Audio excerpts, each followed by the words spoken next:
I have ranked many things in RimWorld, from weapons to armor to the new xenotypes and mechs, and a couple of days ago I have also ranked all the positive genes. Today we're ranking all the negative genes, and once again there is so many genes over here. Lucky there's a bit less than the positive ones, but still a lot of them. So I'm gonna go rapid fire ranking on this one, just so we can get through them quickly and efficiently, and then later on in future videos I'm gonna be ranking them separately in like combat genes and health genes and all that stuff, where I can talk more about them. I also excluded genes that carry negative skills and also various drug dependencies, because there's a lot of them and we can all do those in separate videos and talk more about them. So let's start ranking. First we have 2 aggressive genes. Aggressive basically doubles the chance that any breaks will be violent, and also a higher chance that they will start social fights. Pretty bad trait to have, not a very good gene. We're gonna put it out into your C tier. And then we have the hyper aggressive, which makes it quadruple chance that any breaks will be violent and higher chance to start social fights, which really just makes everybody spend a lot more time in the hospital. Your prisoners are always gonna be beaten up, your animals might die. Not one that you want to have. We're gonna put it into the F tier. Then we have the cold weakness, basically plus 5% minimum comfortable temperature. Just if you're not in a cold biome, this is not even an issue. It's also, if you are in a cold biome, it's very easily fixable by clothing. So we're gonna put this into A tier because it's very easily doable. And then we have the heat weakness, which is basically just the reverse thing. It's -5 maximum comfortable temperature. So again, if you're in a cold biome, that's not a problem. If you're in a hot biome, then you can fix this with clothing because it's just such a small thing. So we can also put this up here into A tier. Then we have Death Rest, which we all know it's this annoying vampire sanguiphage thing where they have to go to sleep like twice a year, and it always takes a couple of days. Of course you can build machines to speed it up, but it's just an annoying thing, you know, that you have to deal with because you just don't have your usually best colonists for a day or two or something like that. Still something that can be sped up, that can be fixed, that can be improved, so we can put it up here into B tier. Then we go to Delicate, basically meaning any injury that they suffer 15% more damage from that injury, making it absolutely bad. You don't want this on your combat pawns, and in my colonies, everybody have to be at least a bit capable of violence because everything is always trying to kill you. That's my, go-to thing. So yeah, no, bad. I'm gonna put it up here into F tier. Then we have Depressive and Pessimist, basically giving you the traits Depressive and Pessimist. Depressive means they're gonna have a -12 mood debuff to the whole game, which can be fixable, but it's still -12, which is a lot, so it's really not the one you want. So we're gonna put it out here into D tier. And then we have Pessimist, which is only -6, and -6 is one that can really be easily improved and easily fixed. So I think that one can go much higher, and we can put it up here into A tier. It's really easy to deal with. Then we have Extra Pain, which basically gives your colonists the Wimp trait. You know that I hate that, but you have convinced me so many times that I really shouldn't be worried about it too much because it's of course fixable with an implant in the brain. But still, I hate it. But just because you guys have convinced me in the past that Wimp is not the worst trait, I will put it into D tier and not in the F tier. Then we have the 2 Sanguiphages ability. We have the Hemogenic first, basically it gives the need to drain hemogen, and the hemogen drain is -2. It's very easily fixable. This is really not a problem. If you have prisoners, you can just drink them or farm them for hemogen packs. Or if you don't, you can still drink the blood of your own colonists. It's not going to be that big of a mood debuff if they're healthy, so not a problem to deal with. S tier. And then we have the hemogen drain, which basically means that the whole drain is going to be increased. It's going to be -8, so these two together is -10. You would think, oh, this one is much worse because it drains so much, but it also gives the +6 metabolic efficiency, so you can then add so many more things, so it's not really that big of a deal. We're gonna put it up here into S tier as well. Then we go to Inbred.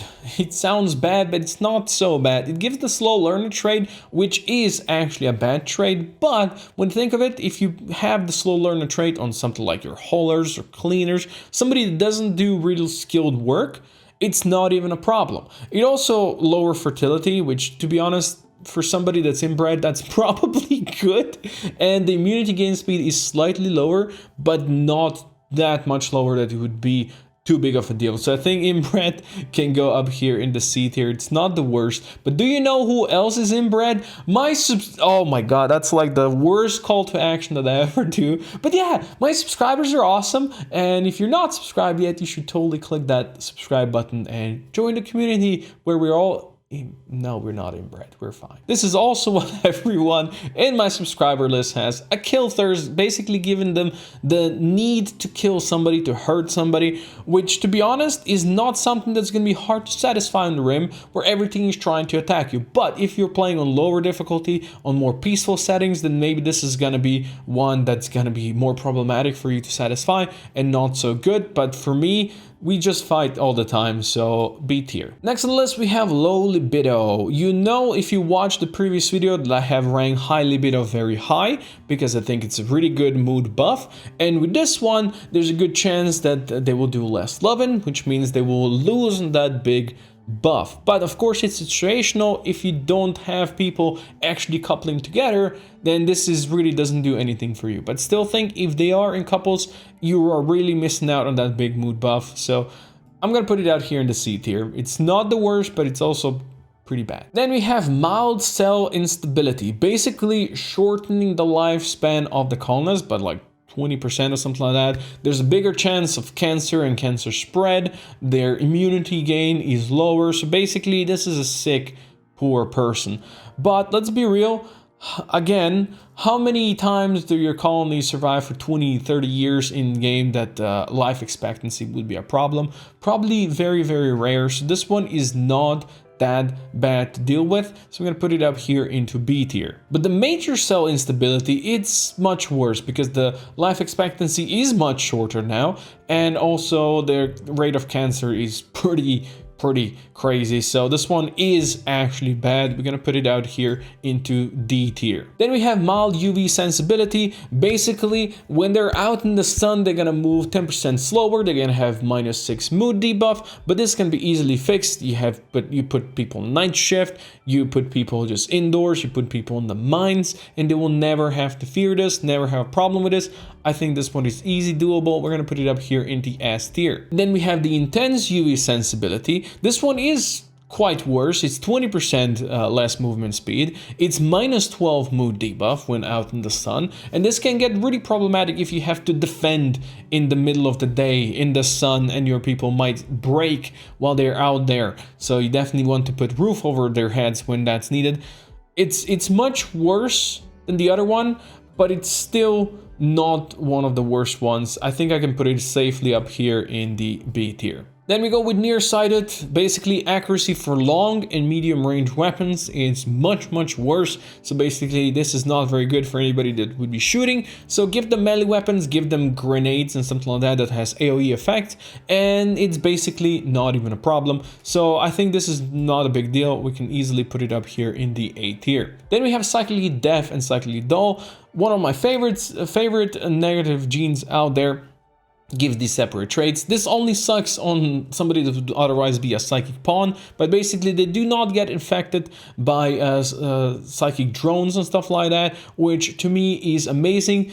Also, of course, not psychic suits, but those don't happen nearly as often or nearly as beneficial as the drones are bad. So in my opinion, Def definitely goes up here in the S tier, and then the dull one, which is less effective, sure, but still good, can easily go up here in the A tier. Then we have Pyrophobia, which, to be honest, is the worst trait that has ever been created if you're playing with a colony full of sanguophages. Basically, when they see fire, they have a chance to break and start fleeing.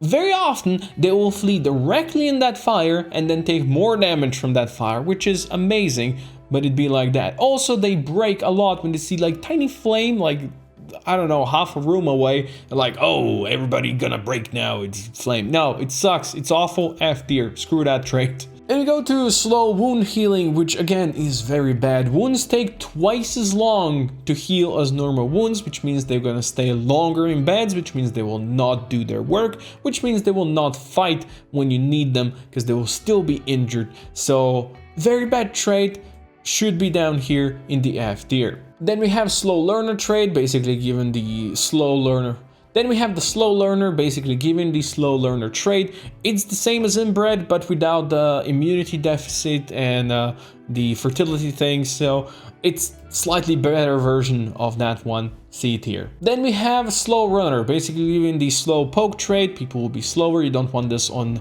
anybody that would be your hauler, but it's completely fine on somebody that works on research bench all the time.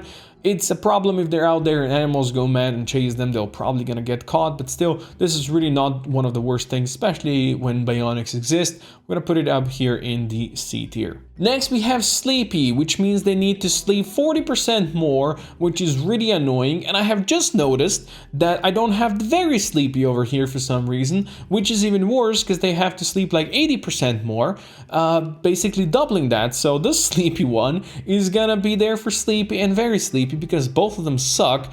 People spend much more time in bed and not working, so we're gonna put it up here in the F tier. Then we have sterile, basically cannot reproduce, which can be a problem if you really want to get their xenogerms onwards to glory, to their potential children or something like that. But you know, you can always make children in vats and then, you know, give them xenogerms, implant them, stuff like that. Not the worst. We're gonna put it up here in the B tier. Then we go to ugly ones. Ugly basically meaning -1 pawn beauty. People will not like them as much, but they also won't hit on them as much and there will be less broken hearts.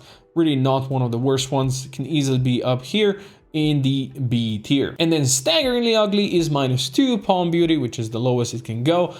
Still, in my opinion, not one of the worst traits. If I have to have it, sure, why not? People won't like each other as much, but that's not that big of a deal. We can put it up here in the C tier. Then we have trotter hands, basically meaning they have 85% manipulation. Manipulation pretty much affects everything you do, so this is always bad. It's like having both of your hands constantly injured. You have to replace these with bionics, and then they can be fine. But still, you know, from early start, it's probably going to take a while before you can get bionics. Manipulation is really important. These suck and they go into F tier. Then we have Tinder Skin, which means basically the pawns gain 4 times as much damage from fire, meaning they will burn down to crisp very, very fast. It's very dangerous, but you just have to be careful around fires and not get unlucky with that. Still quite a bad trait. We'll put it down here in D tier. Then we have Violence Disabled, basically making them incapable of violent. I hate this. I want everybody in my colony to be violent, but I understand sometimes that's not possible. It's not something I would voluntarily choose, but you guys have told me so many times that incapable of violence is not even a problem because there can be useful in other things. So fine, I will not put it into F tier, but it's definitely down here in the D tier for me. Then we have weak melee damage, basically dealing 50% less damage. This can be really bad for brawlers. I mean, it's horrible for brawlers. You definitely don't want this on any of your brawlers, but it's not that big of a deal for any other people.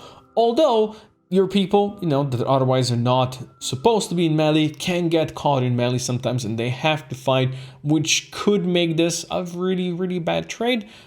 So I can't rank it higher. We're gonna put it up here somewhere in the C tier. Last but not least, we have weak immunity, basically meaning that immunity gain speed is 10% lower. You would say 10% is not even that bad. It can be the difference between life and death in an early colony when you don't have good medicine, when you don't have good doctor, when you don't have hospital beds.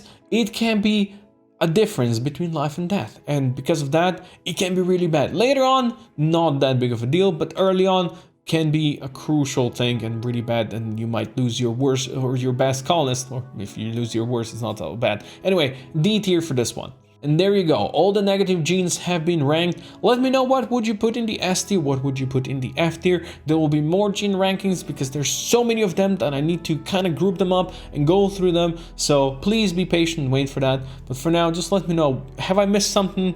Do you think that I have mispronounced? Do you think that I completely missed the mark with one of these? Let me know in the comments down below and I'll see you next time.